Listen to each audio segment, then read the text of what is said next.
Assalamualaikum warahmatullahi wabarakatuh. Waalaikumsalam warahmatullahi wabarakatuh. Wassalatu wassalamu ala Rasulillah wa ala alihi wa sahbihi wa mawalah amma ba'd. Surah Al-Baqarah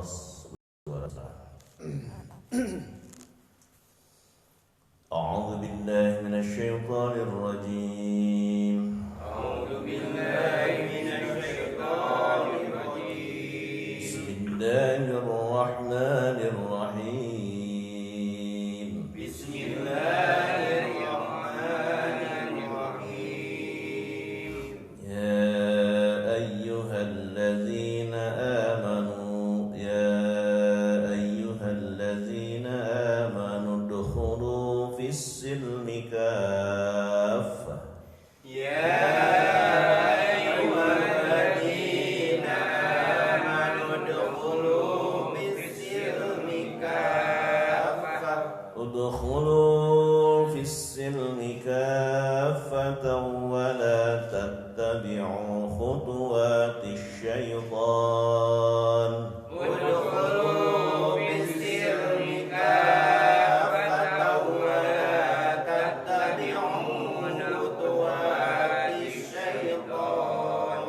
Innahu lakum aduwwun mubin. Innahu lakum aduwwun mubin. Shadaqallahul azim. Sadaqallahul azim. Bismillahirrahmanirrahim. Bismillahirrahmanirrahim. Ya ayyuhalladzina amanu. Ayyuhalladzina amanu. Hai orang-orang yang beriman. Hai orang-orang yang beriman. Udkhulu. Udkhulu. Masuklah kalian semua. Masuklah kalian semua. Fis-silmi. Fis-silmi. Ke dalam Islam. Dalam Islam. Kafatan. Kafatan. Secara keseluruhan. Secara keseluruhan. Wala tattabi'u. Wala tattabi'u. Dan janganlah kamu mengikuti Dan janganlah kamu mengikuti khutuwatis syaitan, khutuwatis syaitan. langkah-langkah setan. Langkah-langkah setan. Innahu. Karena sesungguhnya setan itu sesungguhnya setan itu lakum bagi kalian aduwwum mubin, musuh yang nyata.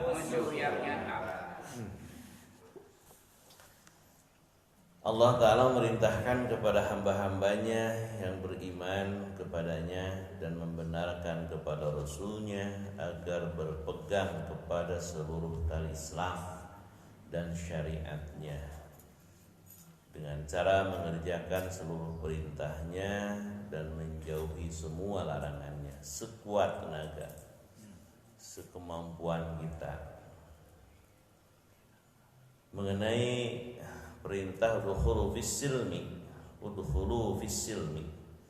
menurut Al-Aufi meriwayatkan dari Ibnu Abbas, Mujahid, Tawus, Ad-Dhahhak, Qatadah, As-Suddi dan Ibnu Zaid, yang dimaksud fis-silmi yaitu Islam.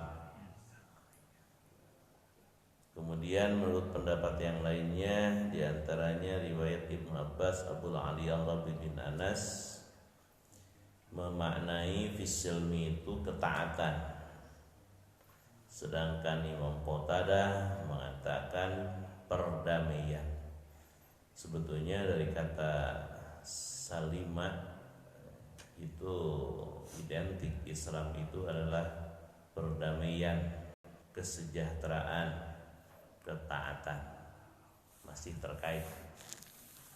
Jadi kalau masuk ke dalam agama Islam itu kita berada dalam perdamaian, ketaatan. Dimanapun Islam berada akan dirasakan damainya, baik sebagai mayoritas apalagi termasuk juga sebagai minoritas.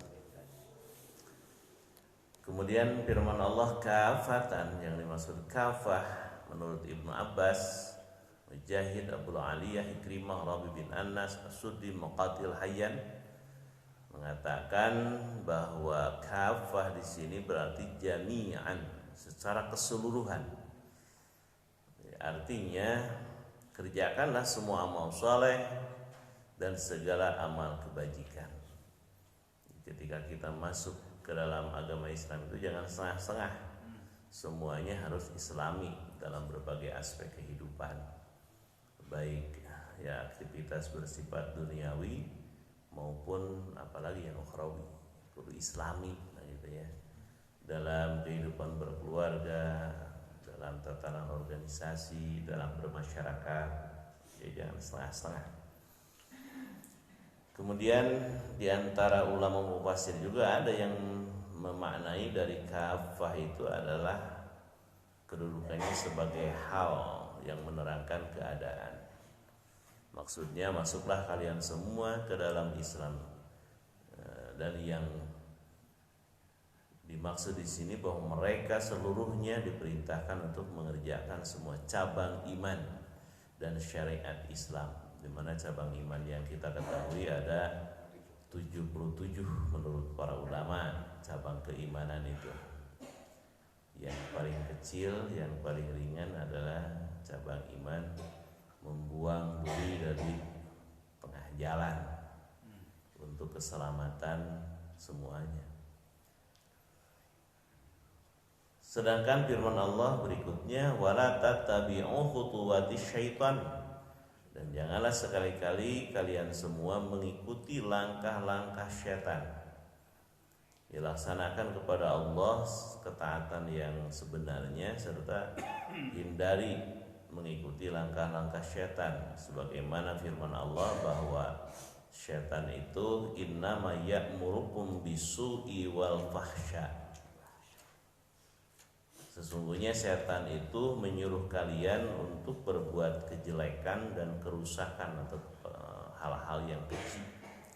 Wa antaqulu 'alallahi ma la ta'lamun, dan syaitan itu menyuruh agar mengatakan kepada Allah apa yang tidak kamu ketahui. Artinya mengira-ngira, dikira-kira, pakai akal, pikiran rasional, sehingga hal-hal yang tidak masuk rasional tidak diimani. Itu keinginan syaitan. Untuk itu Allah berfirman menegaskan dari larangan tadi, innahu lakum aduwwum mubin. Kenapa jangan mengikuti langkah setan? Karena setan itu adalah musuh yang nyata bagi kalian. Ya, kalau musuh itu kan tidak sepantasnya diikuti, bahkan harusnya ditentang, diperangi. Perangan setan itu ya. Menurut Mutrab berkata, hamba Allah yang paling lihai menipu hambanya tiada lain adalah setan. Jadi setan itu penipu ulung, penipu yang lihai, sehingga Nabi Adam dan Siti Hawa pun tergoda oleh godaan syaitan, apalagi makhluk-makhluk biasa gampang untuk dijerumuskan oleh syaitan. Cara menghindari yang paling efektif, kita selalu berzikir kepada Allah, karena syaitan sangat takut dengan kalimah-kalimah thayyibah yang kita ucapkan, baik secara lisan maupun di dalam hati. Selalu diisi dengan zikrullah, insyaallah akan dijauhi oleh syaitan. Mudah-mudahan kita semua termasuk hamba Allah yang dipelihara dari gangguan-gangguan syaitan dan tetap dapat melaksanakan memurnikan ketaatan kita kepada Allah Subhanahu wa taala semata. Wallahu a'lam bishawab. Subhanakallahumma bihamdika asyhadu an la ilaha illa anta astaghfiruka wa atubu ilaik. Hadanallahu ya min Assalamualaikum warahmatullahi wabarakatuh.